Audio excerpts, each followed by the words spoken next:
ગીરગઢડાના જમવાડા ક્લસ્ટરની 11 ગ્રામ પંચાયતોએ ST bus સેવા બંધ કરવાની સંભાવનાના વિરોધમાં મામલતદારને રજૂઆત કરી છે. ગ્રામ પંચાયતોએ જણાવ્યું છે કે બસ સેવા બંધ થવાથી વિદ્યાર્થીઓ, દર્દીઓ અને ગ્રામજનોને ભારે હાલાકી પડશે. તેથી બસ સેવા યથાવત રાખી નિર્ણય પરત ખેંચવાની માંગ કરવામાં આવી છે. પ્રતિનિધિ અશરફ મકરાણી, ગીરગઢડા. તમારું નામ બેન? બાનવાસેલિકા સિદ્દીકભાઈ. તમારો પ્રશ્ન શું છે બેન? સાહેબ, અમારે અહીંયા ત્રણ ચાર વર્ષથી બસો બંધ કરી દેવામાં આવી છે અને દર ચોમાસામાં ડાયવર્ઝન અને પુલ નબળા કરીને અમારી બસો બંધ કરી દેવામાં આવી છે, જેના કારણે અમારા લોકોને ખૂબ જ પ્રશ્ન થાય છે. અમે અહીંથી હાલીને ભાખા તોડી જઈએ છીએ. અમે ઉપકરણમાં 50 થી 50 જણા આવીએ છીએ અને જનાવરની અને બધાની ડર રહે છે, કેમ કે રસ્તામાં જંગલ આવે છે, એટલે અમારે ઘરે પગવામાં પણ ખૂબ જ મુશ્કેલી પડે છે. કેટલા કિલોમીટર દૂરથી તમે ભણવા આવો છો? 6 કિલોમીટર. કઈ બસ લાગે છે તમારા રૂટ ઉપર? જુનાગઢ ઉના. તમારું નામ? હુસેનભાઈ જુમાભાઈ મકવાણા. હુસેનભાઈ, આજ રોજ જે મામલતદાર ખાતે આવેદનપત્ર દેવામાં આવ્યું છે, શું વિગત હતી? વિગત એવી છે કે આ બસ છે ને અવારનવાર બંધ કરી દેવામાં આવે છે અને હવે જો બસ પાછી બંધ કરી દેવામાં આવશે, અમે રજૂઆત તો કરી છે, જો બંધ કરી દેવામાં આવશે તો અમારે ઉગ્ર આંદોલન કરવું પડશે. કઈ રૂટની બસ છે અને ક્યાંથી ક્યાં જાય છે? ઉના જુનાગઢ છે, ઉનાથી જુનાગઢ જાય છે. કેટલા ગામ લાગે? એમાં ગામ આવે છે લગભગ અમારે ભાખા, થોરડી, બાબરિયા. આ છોકરાઓ અહીંયા ભણવા જાય છે તો અવારનવાર તાત્કાલિક બંધ કરી દે છે. મારું નામ દીપુભાઈ વાઢેર, હું જામવાડા હાઈસ્કૂલમાં પ્રિન્સિપાલ તરીકે ફરજ બજાવું છું.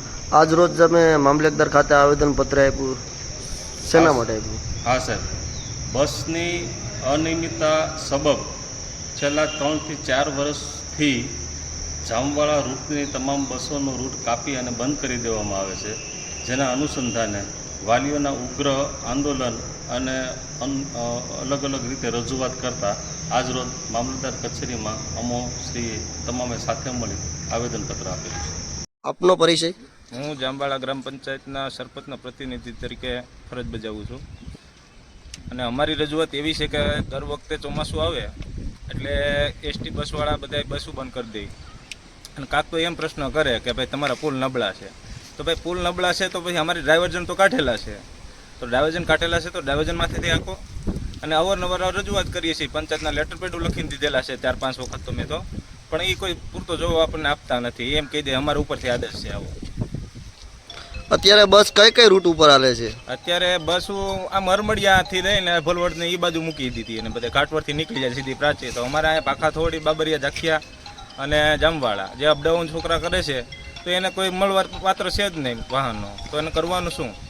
અત્યારે તમારી માંગ શું છે સરપંચ? અમારી માંગ એક જ છે કે અમને વૈકલ્પિક બસો 2-3 મૂકો અમારા રૂટમાંથી, કે જેથી કરીને અપડાઉનના છોકરા છે એને આવક જાવકનું બધું મળી રહે. આપનું નામ? આપનું નામ ઇકબાલભાઈ. ઇકબાલભાઈ, આપણે શું પ્રશ્ન છે જામવાડા ગામનો? સાહેબ, મારા દીકરો અહીંયા 10મું કરે છે અને આજે 2-3 વર્ષથી બસો બંધ કરી દે છે.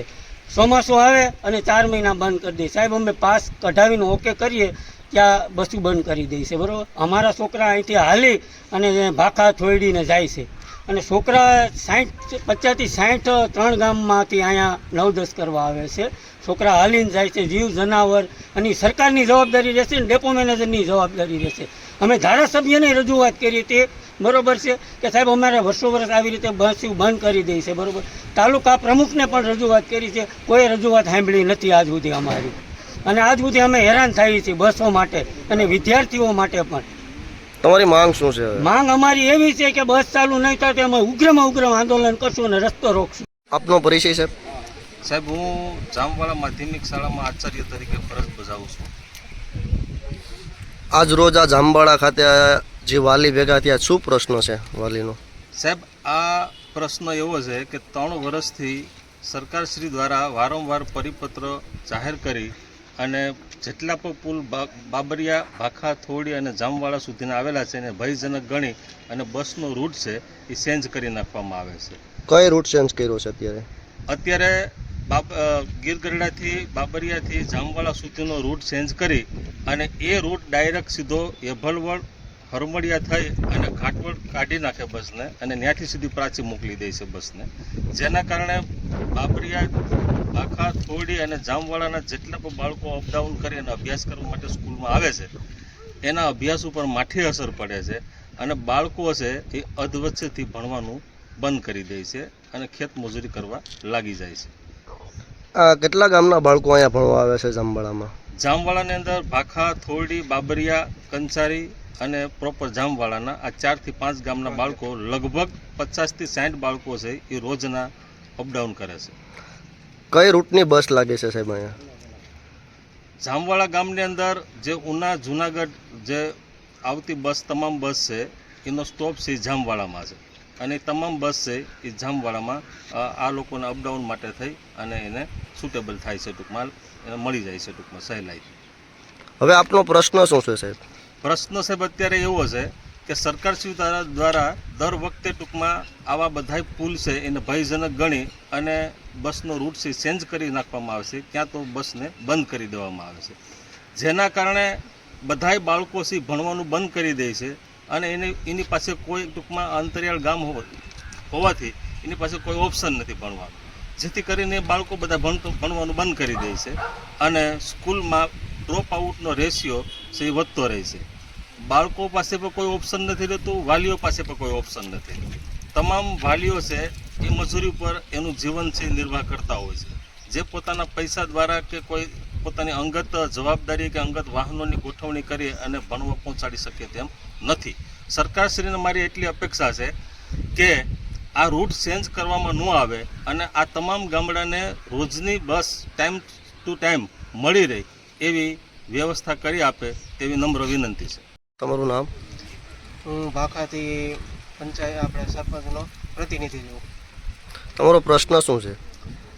છેલ્લા 4 વર્ષથી જોઈએ છીએ બરોબર, જે અમારી જે ઉના જુનાગઢ રૂટ પર જે બસ ચાલે છે તે બંધ થઈ જાય છે બરોબર. દર ચોમાસામાં 4 મહિના એ લોકો બસ બંધ કરી દે છે.